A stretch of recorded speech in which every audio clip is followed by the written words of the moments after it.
हाँ, good morning. पिछले turn पर एनसीईआरटी की एक्सरसाइज के 10 सवाल हो गए थे। अब देखो 11वां सवाल है ना, चैप्टर इलेक्ट्रिसिटी का क्वेश्चन नंबर 11। ठीक है, देखें जरा क्वेश्चन नंबर 11 पढ़ो क्या है। So how you would connect 3 resistors each of resistance 6 ओम। है ना, हमारे पास 3 रेसिस्टर्स हैं, R1 = 6 ओम। ठीक है, 3 रेसिस्टर्स है ना। So that the combination resistance is 9 ohm first part में और सेकंड पार्ट में, ठीक है, 4 ओम। 3 रेसिस्टर्स, R1 = 6 ओम, R2 = 6 ओम और R3 भी कितना है, 6 ओम। ठीक है, हमें इनको ऐसे कनेक्ट करना है कि फर्स्ट केस में हमको इक्विवेलेंट रेसिस्टेंस कितना मिले, इक्विवेलेंट R कितना मिले, इक्विवेलेंट रेसिस्टेंस R = कितना कह रहा है वो, 9 ओम मिले। ठीक है, और सेकंड केस में फिर कितना मिले हमको, 4 ओम मिले। देखो ज़रा, अगर हम इनको, एक मिनट है ना, ओके, अगर हम इनको सीरीज में कनेक्ट करते हैं तो 18 R = R1 + R2 + R3। और अगर पैरेलल में एक बार कनेक्ट करके देखो तीनों को, क्या 9 ओम मिलेगा, नहीं मिलेगा। यानी मैक्सिमम 18 ओम सीरीज में मिलेगा और मिनिमम किस में मिलता है, पैरेलल में। और तीनों को कनेक्ट करोगे तो 1/6 + 1/6 + 1/6 3/6 तो 2 ही मिलेगा। तो इसका मतलब ना ये मिनिमम है बिल्कुल, है ना, लोएस्ट है, और ना हाईएस्ट है, उसके बीच में है। यानी जरूर इनके पेयर ऑफ कॉम्बिनेशन होंगे कुछ, है ना, जिसमें ये सीरीज और पैरेलल दोनों होगा। अब हम देखते हैं कि 9 ओम हमें कैसे मिले। अगर हम 2 रेसिस्टेंस, चूँकि हर रेसिस्टेंस 6 ओम का है, अगर हर रेसिस्टेंस में किसी 2 रेसिस्टेंस को सीरीज में कनेक्ट करके देखें तो देखते हैं जरा। R' = अगर हमने इसको क्या किया, R1 + R2, ओके।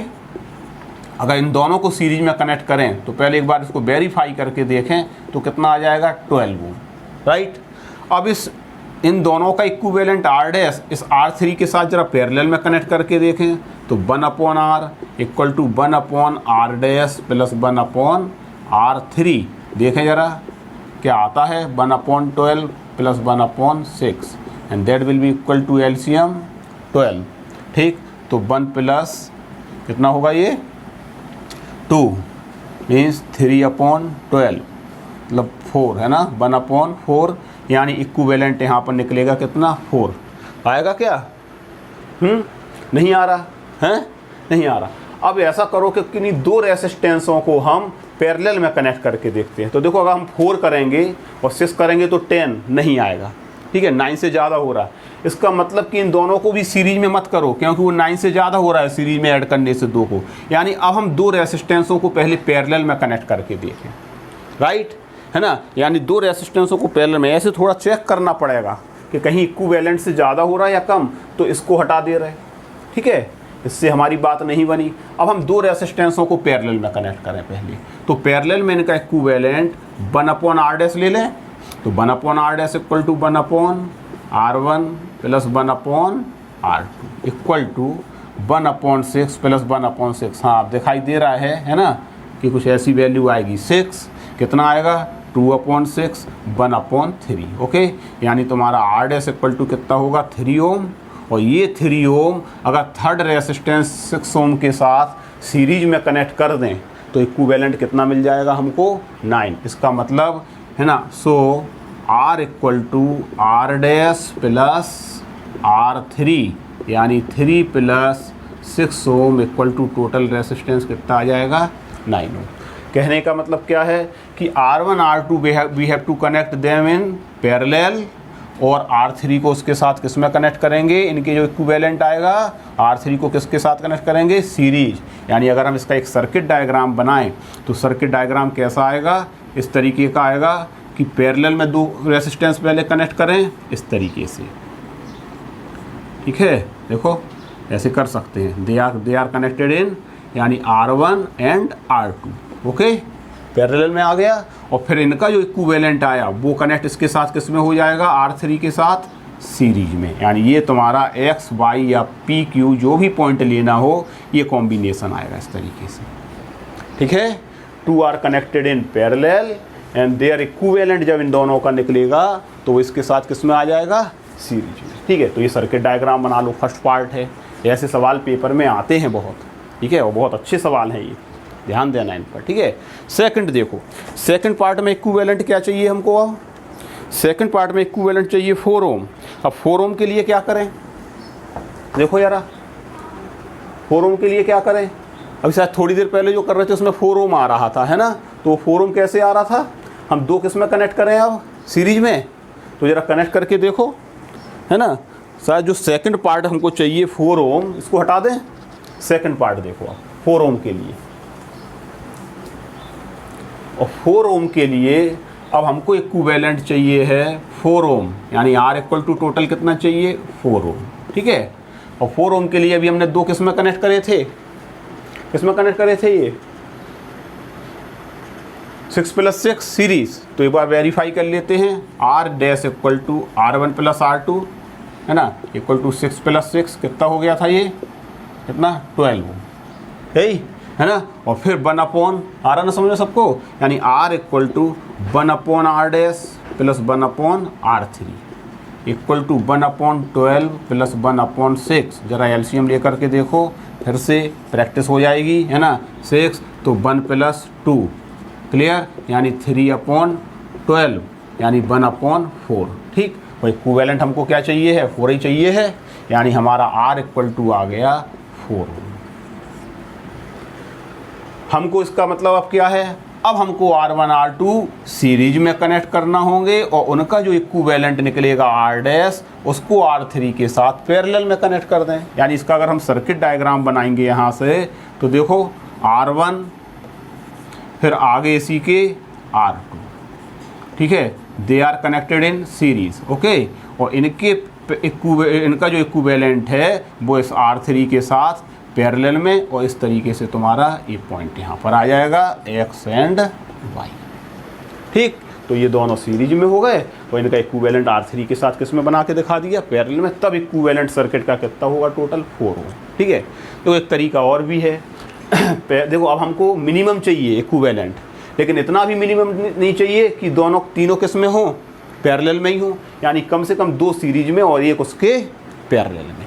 एकदम लिस्ट भी नहीं है और एकदम इक्विवेलेंट मैक्सिमम भी नहीं है दोनों केसों में, यानी जरूर कोई 2 सीरीज एक पैरेलल, या एक पैरेलल 2 सीरीज, या 2, है ना, 2 पैरेलल 1 सीरीज, ऐसा जरूर कोई ना कोई इनका पेयर ऑफ कॉम्बिनेशन बनेगा, और वो हमने बना के देखा, ठीक है। कर लोगे ये सवाल, इसको जरूर कर लो, ये अच्छे सवाल हैं सीरीज और पैरेलल कॉम्बिनेशन के, ठीक है। नेक्स्ट क्वेश्चन कौन सा है, ये क्वेश्चन नंबर कौन सा था, 11, अच्छा क्वेश्चन नंबर 12 देखो। कंसेप्टों को जरूर समझते चलो ये सब। हाँ, क्वेश्चन नंबर 12, ठीक है। क्या है, फार्मूले और कंसेप्ट मालूम हो, तरीके, है ना, तो सब सवाल हो जाते हैं। ये न्यूमेरिकल्स हैं फिजिक्स में, दे आर ओनली एप्लीकेशन, है ना, they are only application of the concept. Next question हमारे पास है क्वेश्चन नंबर 12, पढ़ो जरा, अच्छा सवाल है, बहुत बढ़िया, बहुत अच्छा सवाल है। Several electric bulb designed to be used on a 220 volt electric supply line and rated 10 watt। हमारे पास so many bulbs कनेक्ट हैं, ठीक है। एक बल्ब है ना, इस तरीके से ले रहे, एक बल्ब है, ओके, ये B1, एक बल्ब इस तरीके से हम और ले लें, है ना, B2, ठीक, और इसी तरीके से, और एक कोई और बल्ब ले लें B3, ठीक। ऐसे so many bulbs हैं, को नहीं मालूम किस में कनेक्ट है ना। तो दे रहा है वो several bulb design to operate, इन सभी के बीच वोल्टेज कितना है, वोल्टेज आर, सप्लाई वोल्टेज कितना है 220 वोल्ट। अरे ये तो जनरल बात है, हमारे घरों में कई बल्ब कनेक्ट होते हैं, देखो मेन सप्लाई कितने वोल्ट पर आती है, एसी वोल्टेज 220 वोल्ट पर ही आता है, ठीक है। और हर सेल बल्ब का वो कह रहा है पावर कितना है, बताओ, power of each bulb, her bulb का पावर जो P दिया है वो है 10 वाट, यानी हर बल्ब कितने पावर का है, 10 वाट का है। देखो जरा, हर बल्ब के लिए B1 B2 B3 जितने भी हों उसके लिए वोल्टेज 220 है और हर बल्ब का पावर कितना है 10 वाट। इससे तुरंत इस बल्ब का जो एलिमेंट होता है फिलामेंट, है ना, जो फिलामेंट यहाँ पर होता है जिसको हम एलिमेंट फिलामेंट बोलते हैं, रेसिस्टेंस, उसका रेसिस्टेंस फाइंड आउट कर लो, ठीक।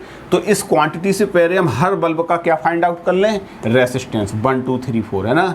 सो रेसिस्टेंस ऑफ ईच बल्ब, ठीक है, क्योंकि हर रेसिस्टेंस का पावर यही है और वोल्टेज उस पर यही है। तुरंत इससे हम क्या कर लेते हैं, पहले रेसिस्टेंस फाइंड आउट, ये मेथड है, ठीक है। तो रेसिस्टेंस ऑफ ईच बल्ब,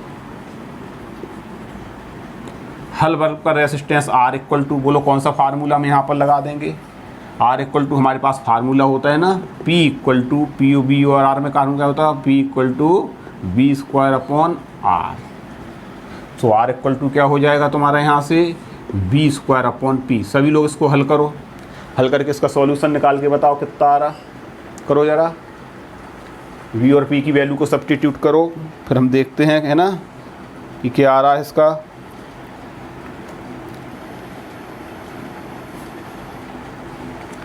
कितना आ रहा, हाँ बोलो।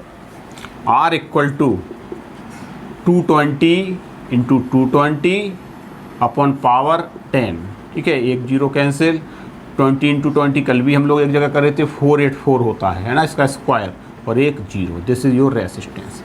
क्या बोलो, हर बल्ब का रेसिस्टेंस इतना आया, यानी यही तुम्हारा R1 है ना, यही R2 है, यही R3, यही R4, हर बल्ब का यही होगा। आगे वो कह रहा है how many lamp be connected, यानी ऐसे कितने बल्ब कनेक्ट हैं, and so on your these are the N bulb. बोलो सही है, हम यहाँ पर ये ले लें कि ऐसे ही R1 R2 R3 N तक कितने बल्ब हैं, N बल्ब कनेक्ट हैं, है ना। आगे वो कह रहा है connected in parallel with each other, और सभी किस में कनेक्ट हैं, पैरेलल में, है ना, of A 2 wire of 220 volt line, और मैक्सिमम करंट कितना ड्रॉ कर रहा है, 5 एम्पियर। यानी इन सभी का पैरेलल में जो कॉम्बिनेशन है वो वोल्टेज कितना है, वोल्टेज तुम्हारा क्या है 220 ही, ठीक है। लेकिन अब करंट जो टोटल सर्किट में ड्रॉ हो रहा है कॉम्बिनेशन से ऐसे एन बल्ब से, वो टोटल करंट आई मैक्सिमम कितना ड्रॉ हो रहा है, 5 एम्पियर, ठीक है। तो हम क्या निकालें, पहले यहाँ से एक रेसिस्टेंस इक्विवेलेंट निकालें। तो इक्विवेलेंट या टोटल रेसिस्टेंस, ठीक है, सभी बल्बों के कॉम्बिनेशन का जो 5 एम्पियर करंट ड्रॉ कर रहा है इतने वोल्टेज सप्लाई पर, उससे सभी बल्बों का इक्विवेलेंट रेसिस्टेंस निकाल लें पैरेलल में, और सभी कनेक्ट किस में है, पैरेलल में। तो equivalent resistance R equal to क्या होगा, V अपॉन आई, सब्स्टिट्यूट कर दे रहे, 220 अपॉन 5, सॉल्व करो जल्दी से, डिवाइड करो, ये आएगा 4 और फिर 24 ओम, बोलो राइट। यानी पैरेलल कॉम्बिनेशन में अगर n बल्ब कनेक्ट हैं तो मैक्सिमम करंट 5 एम्पियर ड्रॉ करेंगे, तो वो n रेसिस्टेंस जो कनेक्ट हैं, बल्ब कनेक्ट हैं, वो इक्विवेलेंट रेसिस्टेंस कितना होगा उनका 44। जबकि हर बल्ब का रेसिस्टेंस कितना निकाला ये, यानी ऐसे कितने बल्ब कनेक्ट हैं, n। और अभी थोड़ी देर पहले हमने किया था ना n रेसिस्टेंस के लिए, तो देखो जरा, मतलब ये हटा दें, इसका मतलब ये है कि R1 R2 है ना, n रेसिस्टेंस कनेक्ट हैं, देन अब इसको हमने R माना तो ये इक्विवेलेंट क्या मान लें हम, R डैश, वरना R और R सेम समझ में आया, कन्फ्यूजन होगा फिर, ठीक है। तो 1 अपॉन देन इन पैरेलल, बताओ पैरेलल में क्या होगा, 1 upon R dash equivalent equal to 1 resistance है ना, 1 bulb resistance 4840 plus 1 upon 4840 plus and so on n bulb, बोलो ठीक है, या n बल्ब या n रेसिस्टेंस। तो कितना आ जाएगा, 1 upon 44 equal to n upon 4840 आएगा ही। सॉल्व कर दो तो n बल्ब की वैल्यूज़ कनेक्ट, है ना, आंसर आ जाएगा। देखो और वेरीफाई करो जरा किताब से आ रहा या नहीं, या कहीं मिस्टेक तो नहीं है कैलकुलेशन। n इक्वल टू 484 करके देखो जरा कॉपी पर सभी, अपॉन 44, 11 से काटें पहले तो 4 है ना, फिर कितना आएगा, फिर 4 0, फिर 1 1, क्या n इक्वल टू 110 आ रहा। आंसर में वेरीफाई करना, आंसर वेरीफाई करो, क्या नंबर ऑफ बल्ब जो कनेक्ट हैं वो 110 आ रहा है। अगर ये आ रहा है तो सही है, ठीक है, यानी ये सही है ना, यानी कैलकुलेशन और मेथड हमारा बिल्कुल सही है ना। सेटिस्फाई होना बिल्कुल ज़रूरी है, ठीक है। और कॉन्फिडेंस के साथ हल करना जरूरी है। सबसे ज़्यादा ज़रूरी क्या है कि जो हम कर रहे हैं वो बिल्कुल कॉन्फिडेंस के साथ जो अप्लाई करा रहे हैं कंसेप्ट वो बिल्कुल सही है, ठीक है। क्वेश्चन नंबर नेक्स्ट कौन सा है? क्वेश्चन नंबर 13 क्वेश्चन पढ़ो सभी लोग, ठीक है। हमें किताब की ज़रूरत पड़ रही है ना, तो हम यहाँ पर रख ले रहे हैं। नाउ क्वेश्चन नंबर 13, ठीक है। देखना सभी, बहुत अच्छे क्वेश्चन एनसीईआरटी में है। एनसीईआरटी का एक या दो क्वेश्चन लगा लो, प्रैक्टिस में तुम्हारे 10-20 क्वेश्चन हो जाएंगे। सीरीज, पैरेलल, पावर, है ना, distribution of current, voltage, everything, her concept एक सवाल में आ जाता है, ठीक है। हर तरीके के चीज़ को पूछ लेता है वो। हाँ, question number 13, a hot plate of an electric oven connected to a 220 volt line, ठीक है। ये हॉट प्लेट है किसी भी इलेक्ट्रिक ओवन का, वो 220 वोल्ट लाइन से कनेक्टेड है। Has 2 resistance coil. देखो जो ओवन होते हैं ना हमारे घरों में, उसमें 2 रेसिस्टेंस कॉयल कनेक्ट हैं। एक रेसिस्टेंस कॉयल ए है और एक रेसिस्टेंस कॉयल बी है, और इसका रेसिस्टेंस जरूर दिया होगा R1 और R2 ईच ऑफ रेसिस्टेंस। लेकिन दोनों कॉयलों के रेसिस्टेंस R1 एंड R2 कैसे दिए हैं? इक्वल। इसका भी क्या है रेसिस्टेंस? 20 ओम, और इसका भी रेसिस्टेंस कितना बोल रहा है वो? 20 ओम, ठीक है। ईच ऑफ रेसिस्टेंस ये है, और दोनों पर वोल्टेज सप्लाई कितनी है? टोटल वोल्टेज सप्लाई दोनों पर कितनी जा रही है? इस ओवन को voltage supply V equal to कितनी दे रहे हैं हम? 220 वोल्ट। बिल्कुल इसको प्रैक्टिकल की तरह समझो। जैसे हमारे घरों में कोई हम ओवन यूज़ कर रहे हो, उसके अंदर जो कॉइल्स लगी होती हैं, इंडक्शन कॉइल होती हैं वो, है ना, इंडक्टर होता है, उसका रेसिस्टेंस दोनों कॉइलों का सेम है। कितना? 24 और 24 ओम, ठीक। और दोनों को कितने सप्लाई वोल्टेज पर देते हैं हम? 220। ये आती ही है हमारे घरों में, ठीक है। वो कह रहा है which may be use separately in series, हम दोनों को अलग अलग सीरीज में यूज करें, ठीक है, एंड और इन पैरेलल। वो कहता है कि हर केस में करंट निकालो, यानी सीरीज और पैरेलल में जब हम इनको यूज़ कर रहे हैं तो उनमें क्या निकालना है? करंट। तो पहले अगर हम सीरीज में देखें, फर्स्ट पार्ट में इन सीरीज, ठीक है, सीरीज, पहले सीरीज में दोनों का इक्विवेलेंट फाइंड आउट करोगे। क्या होता है बताओ? R equal to R1 plus R2, ठीक। तो कितना आएगा? 24 plus 24 equal to 48 ohm, right. Voltage supply दी है, इक्विवेलेंट रेसिस्टेंस निकाल चुके। सीरीज में करंट क्या होता है? सेम। तो टोटल करंट निकाल लें। बताओ जरा, लगाओ, बिल्कुल प्योर थ्योरी है ना, जो हम ड्राइव करे थे। Total current I equal to क्या होगा? V/R, ठीक। और वोल्टेज कितना है टोटल? 220 अपॉन रेसिस्टेंस कितना है? 40 ओम। अब तुम्हारा वर्क है, ये करंट आ जाएगा तुम्हारा एम्पियर में। तुम्हारे लिए वर्क छोड़ते हैं, इसको हल करके लाओ, ठीक है। इसको डिवाइड कर दो, है ना, कैंसिल कर देना, आंसर आएगा। मिला करके लाना, वेरीफाई करके। अब देखो, अगर हमें दोनों में अलग अलग करंट निकालना है तो सीरीज में क्या सेम होता है? करंट। और जो टोटल करंट होता है वही इसमें भी R1 में भी होगा, और वही किस में होगा? सीरीज में R2 में भी होगा। यानी यही तुम्हारा I जो है वही करंट I1 है, और वही R2 रेसिस्टेंस में I2 है। इसको हल कर देना, है ना, आंसर मिला करके, और वेरीफाई करना खुद। इसलिए छोड़ रहे हैं सॉल्विंग कि तुम खुद वेरीफाई करो, ठीक। तुम्हारा देखोगे कि जो करंट निकलेगा वही R1 में होगा और वही R2, ठीक। या टोटल करंट निकालना होता तो इतना ही छोड़ देते, ठीक है। वैसे टोटल करंट निकालना है तो इतना ही आंसर आ जाएगा। ओके, नेक्स्ट देखो, सेकंड। अब किस में निकालना है? पैरेलल में। हल कर लिए इसको। अब now in parallel combination, in parallel, अगर हमको पैरेलल में टोटल करंट निकालना है तो पैरेलल में पहले इनका इक्विवेलेंट निकालोगे, और पैरेलल में इक्विवेलेंट रेसिस्टेंस क्या होता है? 1/R equal to 1/R1 plus 1/R2। क्या आ जाएगा? सॉल्व करो खुद। 24 प्लस 1/24 इक्वल टू 2/24, 1/12। तो R इक्वल टू इक्विवेलेंट क्या निकल आएगा? बोलो, 12। सप्लाई वोल्टेज वही है, करंट क्या हो जाएगा? सो टोटल करंट, है ना, total current I equal to क्या होता है formula? Total voltage upon total resistance.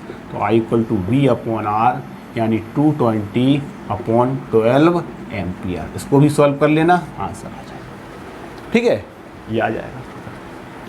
अब यहाँ पर एक पॉइंट सुनो, अगर टोटल करंट पूछा होता तो ये यहाँ तक कर देते, ठीक है। लेकिन अगर दोनों रेसिस्टेंसों में पैरेलल कॉम्बिनेशन में सेपरेट करंट पूछा होता तो बताओ क्या करेंगे। देखना यहाँ पर कर